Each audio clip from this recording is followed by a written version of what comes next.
Did a software update break the Libavcodec Codec Library DLL? I'm Sophie Chen, a Windows System Specialist. Let's fix the library mismatch and get FFmpeg running again. Quickly resolve Libavcodec Codec Library inconsistencies with the official optimization software linked below. This is the Libavcodec Codec Library, the FFmpeg Codec Library. It provides a vast set of unmanaged routines for encoding and decoding audio and video bit streams.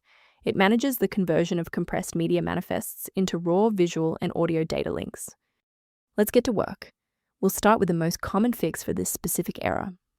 If your software is failing because of Libavcodec Codec Library DLL, the internal file mapping for FFmpeg is likely corrupted. So reinstalling the current version of your program showing the error will re-register the library and fix the error.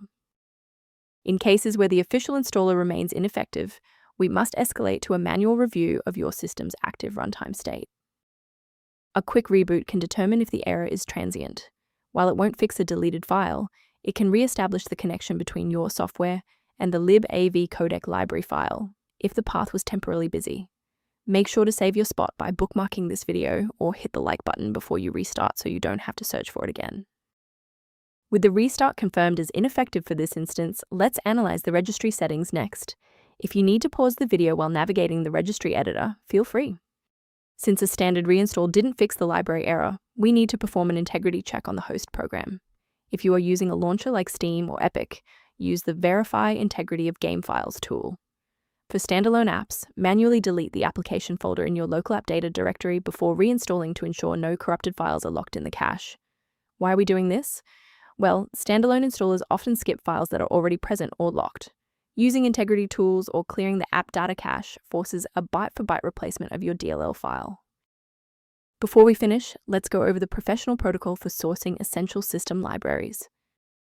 The risk of a blue screen of death increases significantly when you attempt to manually swap out files like Libavcodec Codec Library DLL in your System32 folder.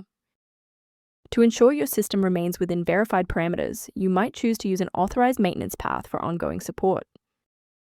One approach to reviewing Libavcodec Codec Library references is through a diagnostic scan. Additional information is available at the link below. If your workstation is back online and Libavcodec Codec Library is running smoothly, please consider subscribing. It's the best way to support our mission of providing safe, reliable solutions.